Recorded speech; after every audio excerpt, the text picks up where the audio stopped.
Hello दोस्तों, क्या आपकी भी यही प्रॉब्लम है कि आपको नहीं समझ आता कि कौन सा स्टॉक कब सेल करना चाहिए एंड कब बाई करना चाहिए। स्टॉक सिलेक्शन के मामले में आपको नहीं पता रहता है कि कब कौन सा स्टॉक अप जाने वाला है एंड कब कौन सा स्टॉक डाउन जाने वाला है। बट आपको निफ्टी 50 के बारे में पता रहता है कि आने वाले टाइम में निफ्टी 50 ऊपर जरूर जाएगा। तो आप स्टॉक्स में इन्वेस्टमेंट ना करते हुए आप डायरेक्टली इन्वेस्टमेंट कर सकते हैं निफ्टी 50 के अंदर।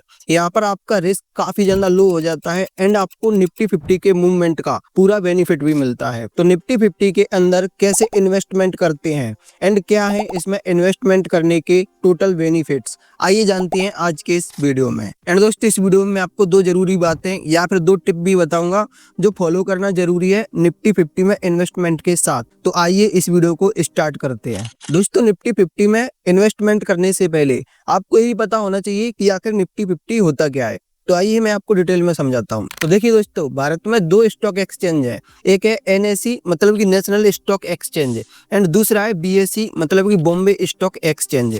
एनएसई पर ऑलमोस्ट 2600 कंपनियां लिस्टेड है। तो 2600 में से टॉप 50 कंपनियों को लेकर एक इंडेक्स बनाया गया है जिसको कहते हैं Nifty 50। And BSE stock exchange पर टोटल लगभग 5500 कंपनियां लिस्टेड हैं। तो इसमें से टॉप की जो 30 कंपनियां हैं उनको कहती हैं सेंसेक्स। एंड दोस्तों, जो निफ्टी 50 में आज जो टॉप 50 कंपनियां हैं ये हमेशा नहीं रहेंगी, इनको 6 महीने में रिव्यू किया जाता है और अपडेट भी किया जाता है। जैसे फॉर एग्जाम्पल, अगर किसी कंपनी का बिजनेस डाउन हो जाता है तो वो टॉप 50 में से निकल जाएगी, और अगर किसी कंपनी का बिजनेस अच्छा चलता है तो वो टॉप 50 में शामिल हो जाएगी। ये दोस्तों ठीक होता है क्रिकेट टीम की तरह। जैसे कि वर्ल्ड कप या फिर जो आईपीएल चलती है तब किसी टीम को क्वालिफाई करना है, तो अगर वो मैच नहीं जीत पाती है तो कभी कभी ऐसा होता है कि दूसरी टीम के हारने से जो मैच नहीं जीत पाई है वो भी क्वालिफाई में पहुंच जाती है। ठीक है, ऐसे ही दोस्तों निफ्टी में जो कंपनियां हैं वो चेंज होती रहती हैं। तो दोस्तों, निफ्टी 50 में देश की टॉप 50 कंपनियां लिस्टेड हैं, इसीलिए निफ्टी 50 हमारे देश की इकोनॉमी की हालत भी बताता है। अगर निफ्टी 50 ऊपर जा रहा है मतलब कि हमारे देश की इकोनॉमी मस्त है, और अगर निफ्टी 50 की वैल्यू डाउन जा रही है तो हमारी इकोनॉमी को। इन सिंपल वर्ड्स दोस्तों, निफ्टी 50 में इन्वेस्ट करना मतलब कि भारत के फ्यूचर में इन्वेस्ट करना और भारत की बढ़ती इकोनॉमी का डायरेक्ट फायदा उठाना। एंड दोस्तों, यहाँ पर मैं आपको बताना चाहूंगा कि अगर आप स्टॉक मार्केट में इन्वेस्टमेंट या फिर ट्रेडिंग करने का प्लान कर रहे हैं तो इसके लिए जरूरत पड़ेगी एक ब्रोकिंग ऐप की। तो मेरा सजेशन रहेगा कि आप धन ऐप या फिर अप स्टॉक्स के अंदर अपना अकाउंट क्रिएट कर सकते हैं। इनमें अकाउंट ओपन करना फ्री है और एएमसी चार्ज भी फ्री है।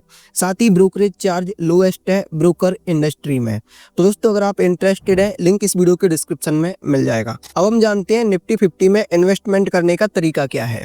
निफ्टी 50 एक इंडेक्स है, इसे आप डायरेक्ट किसी स्टॉक की तरह बाई नहीं कर सकते। जैसे जब आप किसी स्टॉक को खरीदना चाहते हैं तो अपने ब्रोकर ऐप में उसको सर्च करते हैं एंड उस पर क्लिक करते हैं और ऑप्शन आ जाता है बाई एंड सेल का।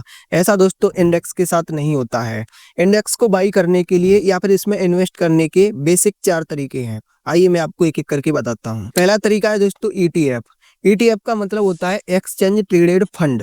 यह बेसिकली स्टॉक्स की एक बास्केट है जिसमें आप इन्वेस्ट कर सकते हैं।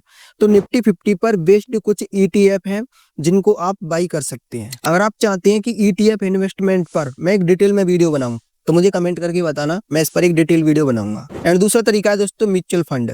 निफ्टी 50 पर बेस्ड कुछ एसेट मैनेजमेंट कंपनियों के म्यूचुअल फंड्स हैं जिनमें आप एसआईपी के थ्रू या फिर वन टाइम इन्वेस्टमेंट कर सकते हैं। एंड तीसरा तरीका है दोस्तों निफ्टी 50 का फ्यूचर या फिर ऑप्शन बाई करना। तो यह इन्वेस्टमेंट करने के लिए सेफ तरीका नहीं है, यह बहुत ही ज़्यादा रिस्की है, यह ट्रेडर के लिए तरीका है। वैसे यही एक तरीका है निफ्टी को बाई या फिर सेल करने का, इसीलिए मैं नॉलेज पर्पज के लिए आपको बता रहा हूँ। बट ये तरीका मैं आपको इन्वेस्टमेंट करने के लिए सजेस्ट नहीं करना चाहूँगा क्योंकि यह बहुत ही शॉर्ट टाइम के लिए होता है, इसमें आप लॉन्ग टाइम तक इन्वेस्टेड नहीं रह सकते। एंड चौथा तरीका है दोस्तों, आप मैनुअली स्टॉक को सिलेक्ट कर सकते हैं। जो स्टॉक निफ्टी 50 के अंदर हैं उन्हीं की आप अलग बास्केट बना सकते हैं या फिर उनको आप अपनी वॉच लिस्ट में ऐड करके इन्वेस्टमेंट स्टार्ट कर सकते हैं। लेकिन दोस्तों, ये तरीका आपके लिए माइंड ब्लोइंग हो सकता है क्योंकि आज जो कंपनियां निफ्टी 50 में है हो सकता है कि आने वाले कुछ महीनों में वो कंपनियां अपडेट हो जाएं, कुछ कंपनियां निफ्टी 50 से बाहर निकल जाएं। तो दोस्तों, इसीलिए उनको टाइम टू टाइम अपडेट करना आपके लिए माइंड ब्लोइंग हो सकता है, इसीलिए ये तरीका भी मैं आपको रिकमेंड नहीं करूंगा। वैसे यहाँ पर बेनिफिट ये है कि जो आप म्यूचुअल फंड के थ्रू इन्वेस्टमेंट करते हैं तो वहां पर जो एसेट मैनेजमेंट कंपनी आपसे एक्सपेंस रेशियो लेती है वो आप बचा सकते हैं। लेकिन बात ये है कि इसके लिए आपको फिर एक्स्ट्रा दिमाग भी लगाना पड़ेगा और मेहनत भी करनी पड़ेगी। तो इसीलिए इन्वेस्टमेंट करने का ये तरीका भी आपके लिए सही नहीं है। तो आपके लिए बेटर यही होगा कि आप म्यूचुअल फंड या फिर ईटीएफ के थ्रू इन्वेस्टमेंट करें।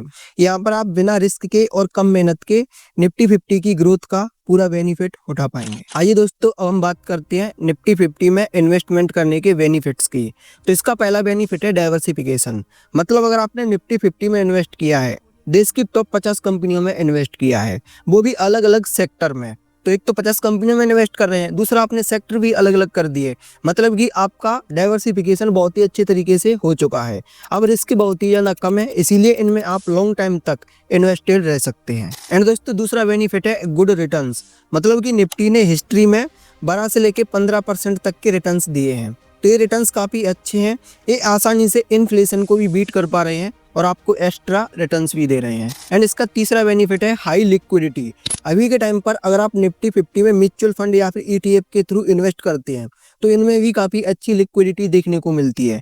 इसका बेनिफिट ये है कि आप जब चाहें स्टॉक्स को अपनी होल्डिंग्स को सेल करके बाहर निकल सकते हैं। अब दोस्तों, हम बात करते हैं निफ्टी 50 में इन्वेस्टमेंट करने के लिए 2 टिप्स की जो बिगिनर को फॉलो करना जरूरी है। जैसे कि नंबर 1, आपको निफ्टी 50 में म्यूचुअल फंड या फिर ईटीएफ के थ्रू ही इन्वेस्ट करना चाहिए, वो भी एसआईपी के जरिए, ताकि मार्केट की लिक्विडिटी का आपके इन्वेस्टमेंट पर कम असर पड़े। जैसे कि मान लीजिए आपने निफ्टी 50 में 1 टाइम इन्वेस्टमेंट किया और तब कर दिया जब निफ्टी मान लो कि ऊपर था। इसके बाद निफ्टी में कोई न्यूज आती है और निफ्टी एकदम से गिरता है, तो फिर आप ऐसा सोचने लगते हैं कि मैंने अब इन्वेस्टमेंट किया होता ना तो सही रहता, क्योंकि अभी के टाइम पर निफ्टी काफ़ी ज़्यादा गिर चुका है। तो इसीलिए आप एसआईपी के थ्रू इन्वेस्ट करें, क्योंकि एसआईपी के थ्रू आप हर महीने इन्वेस्टमेंट करेंगे तो किसी महीने मार्केट अप पर भी होगा तो किसी महीने मार्केट डाउन में भी होगा। और अगर मार्केट डाउन में है तो आप एसआईपी का अमाउंट और ज़्यादा बढ़ा सकते हैं, और जब मार्केट अप पे है तब आप अमाउंट एसआईपी का कुछ घटा भी सकते हैं, जिससे आपको लॉन्ग टाइम में अच्छे रिटर्न देखने को मिलेंगे, क्योंकि मोस्टली आपने अपना पैसा तब इन्वेस्टमेंट किया है जब मार्केट डाउन पर आया है। एंड दोस्तों, दूसरी टिप है लॉन्ग टाइम इन्वेस्टमेंट करने का प्लान रखें, जिससे आपको अच्छे रिटर्न देखने को मिल सकते हैं। तो दोस्तों, ये थी निफ्टी 50 में इन्वेस्टमेंट करने की पूरी इन्फॉर्मेशन एंड प्लान। अगर ये वीडियो आपके लिए हेल्पफुल रहा है एंड आपको पसंद भी आया है तो इस वीडियो को लाइक कर दीजिए, और इस चैनल से जुड़े रहने के लिए चैनल को सब्सक्राइब करके भी रख लीजिए। एंड अगर आप अपना कोई वैल्यूएबल फीडबैक देना चाहते हैं तो कमेंट करिए। इस वीडियो में बस इतना ही, जल्दी ही मिलेंगे नेक्स्ट वीडियो में। Thank you.